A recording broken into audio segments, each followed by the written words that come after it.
इलाही तेरी चौखट पर भिखारी बन के आया हूँ। सरापा फक्र हूँ, इज्जो नदामत बन के आया हूँ। भिखारी वो के जिसके पास झोली है न प्याला है। भिखारी वो जिसे हिर्सो हवस ने मार डाला है। मताए दीनो दानिश नफ्स के हाथों से लुटवा कर, सुकूने कल्ब की दौलत हवस की भेंट चढ़वा कर।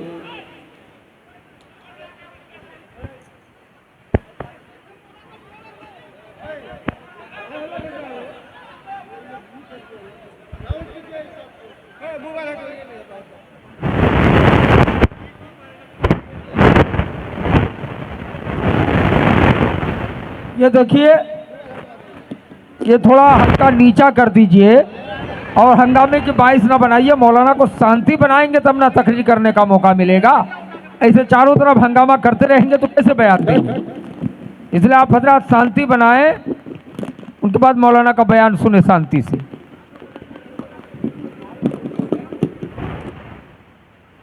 खोल के फेंक रहेगा।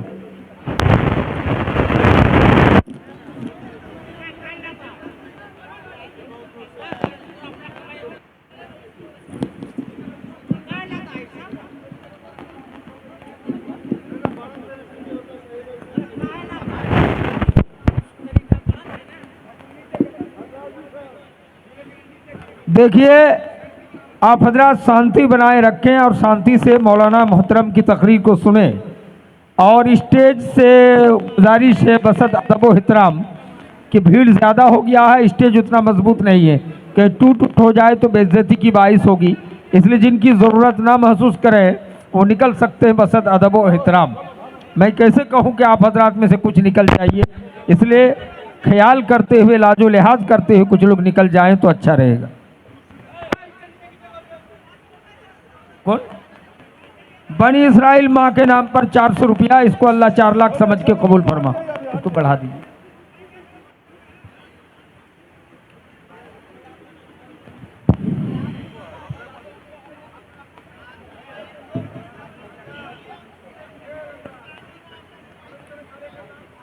मोहतरम हजरात, उलमाए किराम, मोहतरम बुजुर्गों, नौजवान साथियों, माँ और बहनों, प्यारे बच्चों,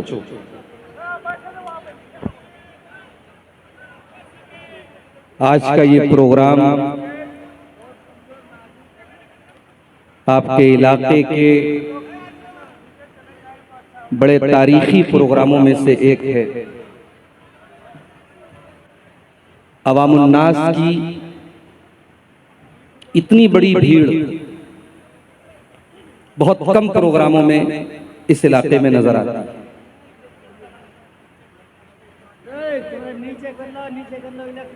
मेरे बाद शेख हुसैन सलफी हफिज़हुल्लाह का खिताब होगा और उनके बाद हमारी जमात के इंतहाई मारूफ और मकबूल खतीब शेख मोहम्मद जर्जीस सिराजी अटावी हफिज़हुल्लाह भी खिताब फरमाए। आपके सामने मैं जिस मौजू पर कुछ बातें रखना चाहता हूं, उस मौजू का ताल्लुक कुरान करीम के 19वें पारे में सूरह फुरकान के आखिर में अल्लाह तबारक व तआला ने अपने कुछ स्पेशल और खास बंदों की कुछ खूबियां बयान की। मैं चाहता हूं कि अल्लाह ताला के स्पेशल और विशेष और खास बंदों की जो सिफात अल्लाह ताला ने बयान की है, उन्हीं सिफात को आपके सामने बयान करके उनको थोड़ा सा समझा करके मैं आपसे इजाजत लेता हूं।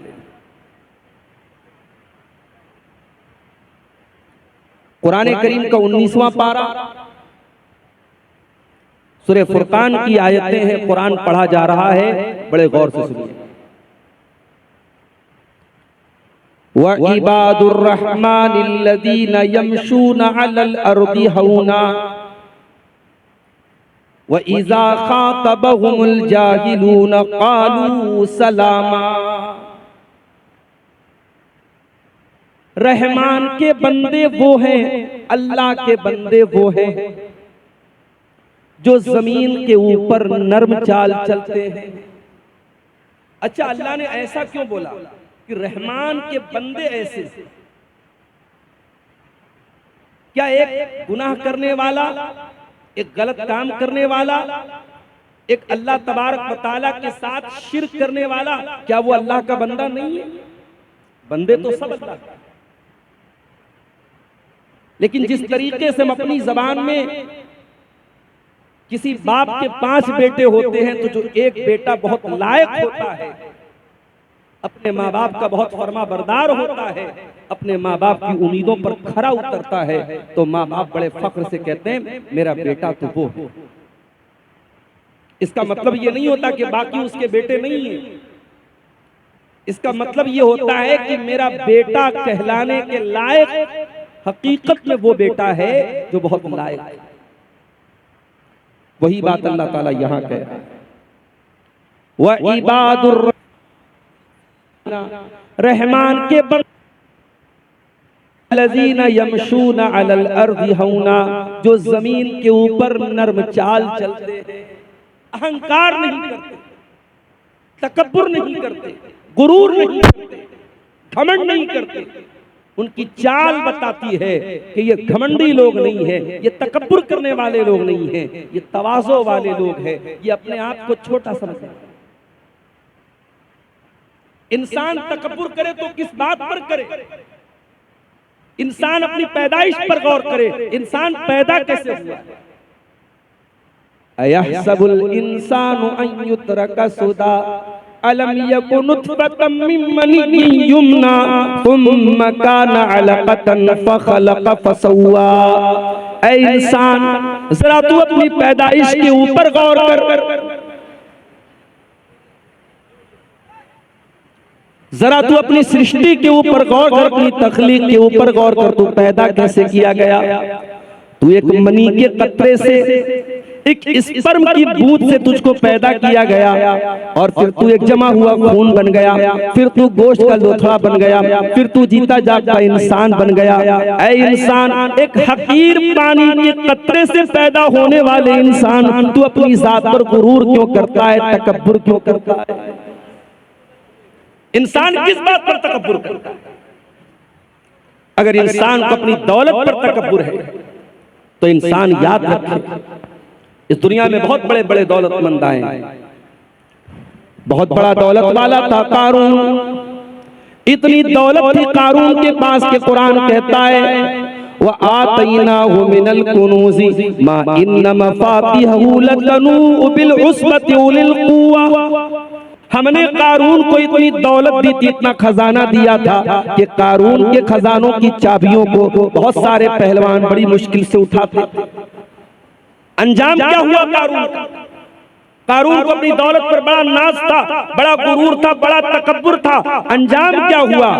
अल्लाह कहता है फखसफना बिही व बिदारिहिल अर्दा। हमने कारून को जमीन दसा दिया, हमने कारून के महल को जमीन में दसा दिया, हमने कारून के खजाने को जमीन में दसा दिया। अपनी सारी दौलत के साथ कारून जमीन के अंदर दसा दिया गया। कभी दौलत पर गुरूर मत करना मेरे भाई। ये दौलत आज है, कल नहीं होगी।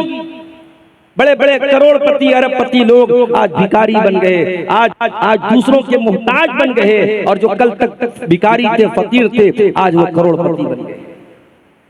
कभी दौलत पर गुरूर मत करना, कभी अपनी खूबसूरती पर गुरूर मत करना। ये खूबसूरती एक दिन ढल जाएगी, ये खूबसूरत चेहरा एक दिन झुर्रियों से भर जाएगा। ये चेहरा, जिस चेहरे की खूबसूरती पर नाश करते हो, इस चेहरे पर सिलवटें पड़ जाएंगी, इस चेहरे पर झुर्रियां पड़ जाएंगी, ये बाल सफेद हो जाएंगे, ये बदन कमजोर पड़ जाएगा।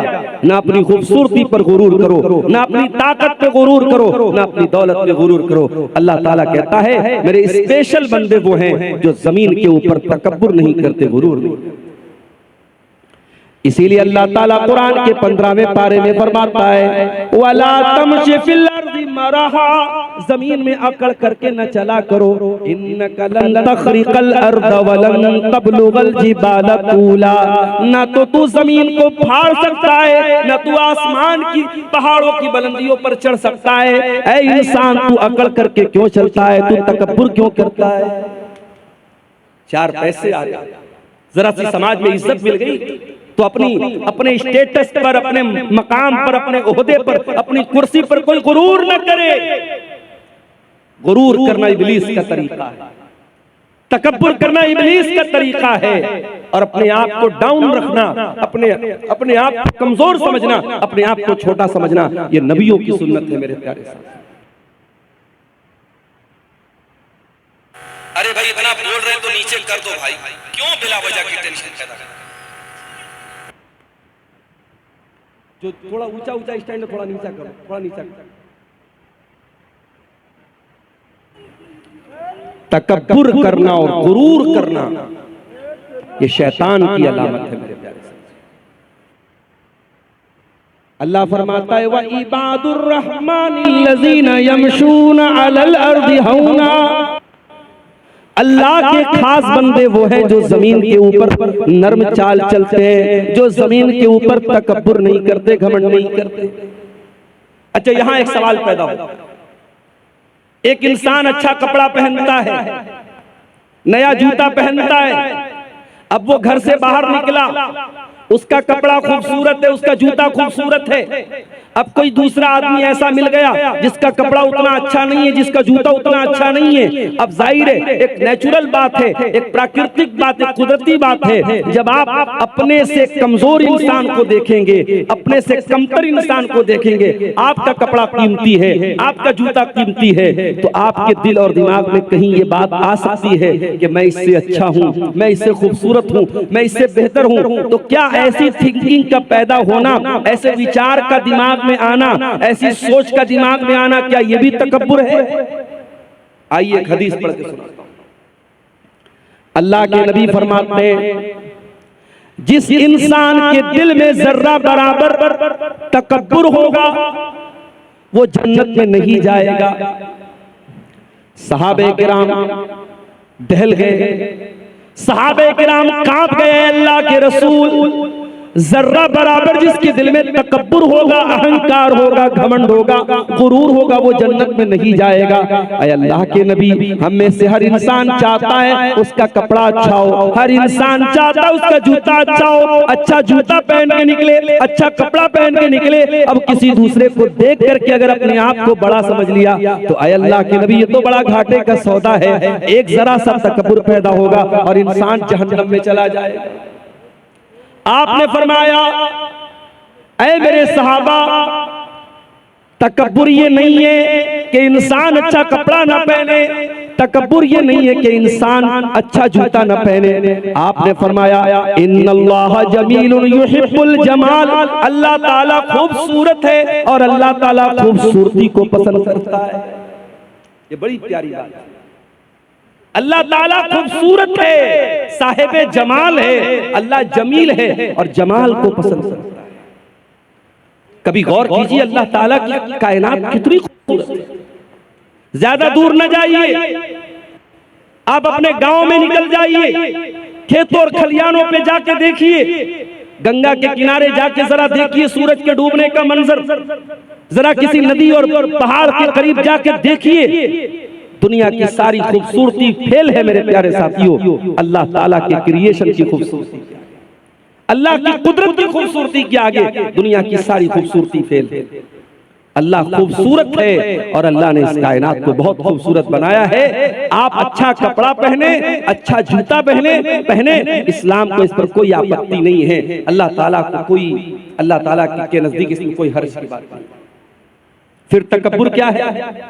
अब तकब्बुर की परिभाषा, तकब्बुर की डिफिनीशन अल्लाह के नबी की जुबान से।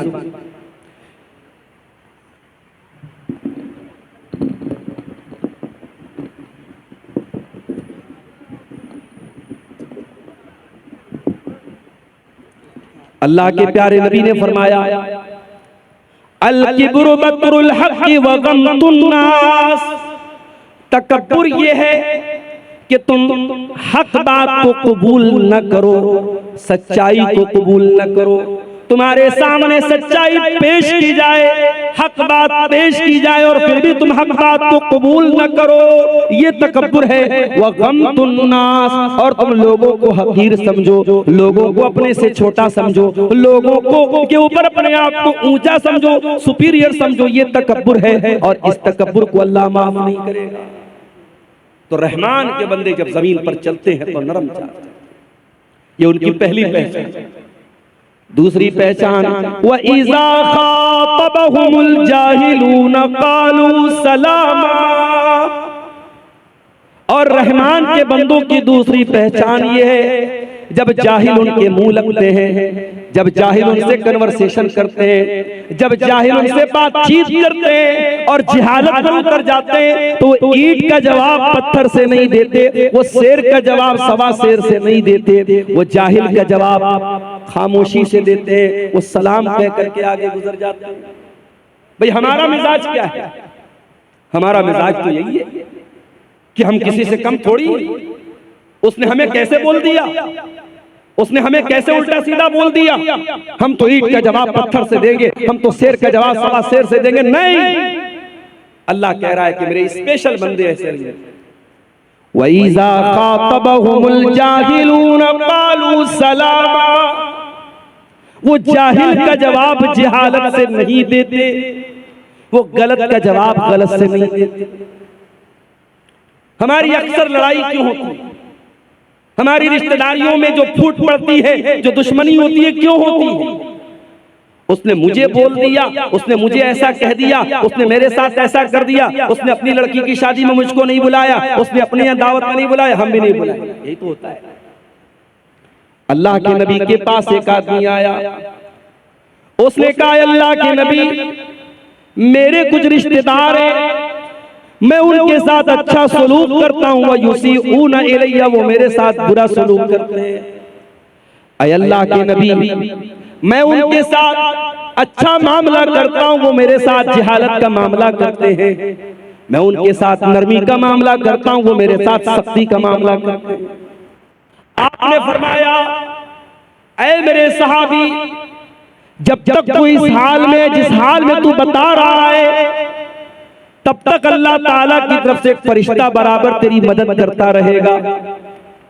और जब तक तू ऐसा काम कर रहा है, तू अपने उन रिश्तेदारों के मुंह में जहन्नम की राख भर रहा है, जहन्नम की आग भर रहा है, क्योंकि वो तेरे नरमी के मुकाबले में सख्ती करके और तेरे एहसान के बदले बदसलूकी करके वो जहन्नम के हकदार बन रहे हैं, लेकिन तू जन्नत में अपना ठिकाना बना रहा है। ये इस्लाम का अखलाक है। अभी लखनऊ के अंदर क्रिसमस का त्योहार हमारे ईसाई मजहब के लोग मना रहे थे, उनके चर्च के पास दूसरे मजहब के लोग आए और वहां पे हुड़दंग मचाने लगे, बदतमीजी करने लगे। माफ कीजिए, हालांकि वो लोग मुसलमान नहीं थे, लेकिन ये बदतमीजी कि किसी दूसरे मजहब के त्योहार के मकाम पे जाकर अपने मजहब की का जो है प्रचार करना और वहां चीखना चिल्लाना, ये अखलाक के भी खिलाफ है और मानवता के भी खिलाफ है। आज मुल्क में नफरत का माहौल इस कदर बढ़ चुका है कि आज कभी मस्जिदों के सामने, कभी चर्च के सामने और कभी किसी दूसरे मजहब की इबादतगाह के सामने जाकर इस तरीके की बदतमीजी। इस्लाम के अंदर इस जिहालत की कोई गुंजाइश नहीं। इस्लाम जाहिलों का मजहब नहीं है, इस्लाम बदतमीजी का मजहब नहीं है। इस्लाम अखलाक का नाम है, इस्लाम किरदार का नाम है, इस्लाम कैरेक्टर का नाम है। मेरे प्यारे साथियों, जाहिल का जवाब भी आपको जहालत से नहीं देना है, गाली का जवाब भी आपको गाली से नहीं। यहूदी बहुत बड़े कमबख्त थे, बहुत बड़े बदतमीज थे, गुस्ताख थे। यहूदी अल्लाह के नबी के पास आते हैं, अस्सलामु अलैकुम कहते हैं, लेकिन जरा सी जबान को घुमा लेते हैं और अस्सलामु अलैकुम कहने के बजाय वो अस्सलामु अलैकुम कहते हैं। देखिए, अरबी जबान बड़ी रिच जुबान है, बहुत रिच लैंग्वेज है। अस्सलामु अलैकुम की मीनिंग क्या है? तुम पर सलामती हो, तुम शांति से रहो, तुम समृद्धि से रहो, तुम खुश रहो। और अस्सलामु अलैकुम बोलो तुम मर जाओ। अरबी जबान इतनी रिच लैंग्वेज है कि एक लेटर खत्म हो गया, मीनिंग अपोजिट हो गई। अस्सलामु अलैकुम का मतलब तुम सलामत रहो और अस्सलामु अलैकुम मतलब तुम मर जाओ। यहूदियों ने अस्सलामु अलैकुम कहा, किसको? नबी। नबी ने सुन लिया। हजरत आयशा के कानों में यहूदियों के जुमले पड़ गए। जब यहूदियों ने अस्सलामु अलैकुम कहा, अम्मा आयशा को गुस्सा आया, उन्होंने फौरन जवाब दिया, वालैकुमुस्सलाम वल्लानतु, ऐ यहूदियों तुम पर भी मौत आए, तुम पर भी अल्लाह की लानत आए, तुम मर जाओ। अल्लाह के नबी ने देखा हजरत आयशा बड़े गुस्से में, बड़े जोश में, बड़े जज्बात में, आपने फरमाया, महलन या आयशा, ऐ आयशा ठहर जाओ, रुक जाओ। इतने जज्बात में क्यों आ रही हो, इतने तैश में क्यों आ रही हो? इन्नल्लाह युहिब्बुर रिफ्क़ फिल अम्रि कुल्लिही, ऐ आयशा अल्लाह ताला नरमी को पसंद करता है, अल्लाह ताला सख्ती को पसंद नहीं करता, अल्लाह तो नरमी वाला है, नरमी को पसंद करता है। हजरत आयशा ने कहा, अल्लाह के नबी आपने देखा नहीं उन यहूदियों ने कितनी गंदी बात आपको कही? उन्होंने आपको अस्सलामु अलैकुम नहीं कहा, उन्होंने आपको अस्सलामु अलैकुम कहा। मैं कैसे गवारा कर लूं मेरे नबी को मौत की बद्दुआ दी जाए, मेरे नबी को बुरा भला कहा जाए और मैं बर्दाश्त। हजरत आयशा ने हमें और आपको एक सबक भी दिया। सबक ये दिया कि अगर आपके दिल में रसूल की मोहब्बत है और रसूल की गैरत है और आपके रसूल को बुरा भला कहा जाए तो आपको गुस्सा आना चाहिए, आपके जज्बात भड़कने चाहिए। अगर आपके जज्बात ठंडे पड़े, आपके नबी को कुछ भी कह दिया जाए, आपके जज्बात पर कोई फर्क न पड़े, इसका मतलब कि आप बेगैरत हो चुके हैं, आपके अंदर रसूल के नाम की कोई गैरत नहीं।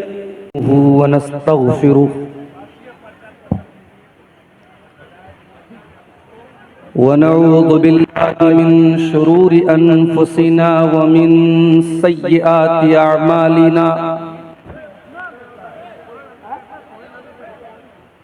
मन यहदिहिल्लाहु फला मुदिल्ल लहु व मन युद्लिल फला हादिय लहु,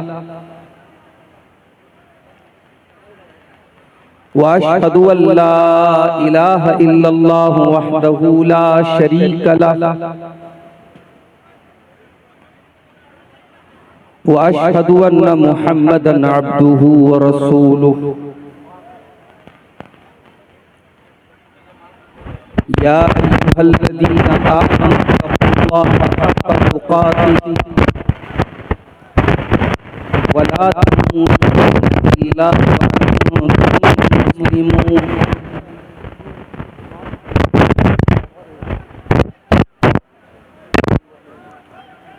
या अय्युहन्नासु इत्तक़ू रब्बकुमुल्लज़ी ख़लक़कुम मिन नफ़्सिन वाहिदह व ख़लक़ मिन्हा ज़ौजहा व बत्थ मिन्हुमा रिजालन कसीरन व निसाअ वत्तक़ुल्लाहल्लज़ी तसाअलून बिही वल अर्हाम इन्नल्लाहा काना अलैकुम रक़ीबा। या अय्युहल्लज़ीना आमनु इत्तक़ुल्लाहा व क़ूलू क़ौलन सदीदा युस्लिह लकुम अमालकुम व यग़फिर लकुम ज़ुनूबकुम व मन युतिइल्लाह व रसूलहु फ़क़द फ़ाज़ फ़ौज़न अज़ीमा। अम्मा बअद इन्ना खैरल हदीस किताबुल्लाह व खैरल हदी हदी मुहम्मदिन सल्लल्लाहु अलैहि वसल्लम व शर्रल उमूरि मुहदसातुहा व कुल्ल मुहदसतिन बिदअह व कुल्ल बिदअतिन ज़लालह व कुल्ल ज़लालतिन फिन्नार। अऊज़ु बिल्लाहि मिनश शैतानिर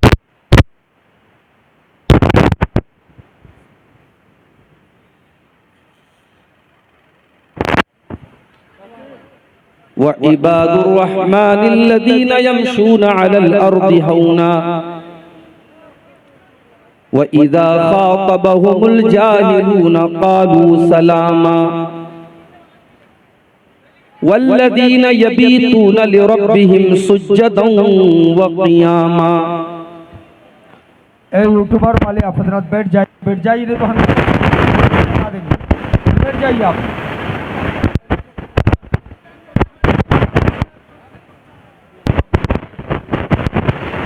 और आप लोग ये जो दीनी तकरीर में प्रचार करते हैं लड़की का फोटो किनका फोटो घुसाते हैं, गलत बात है, कुरान हदीस की बेइज्जती है, इसलिए गंदा फोटो इसको हरगिज उसमें अटैच ना करें।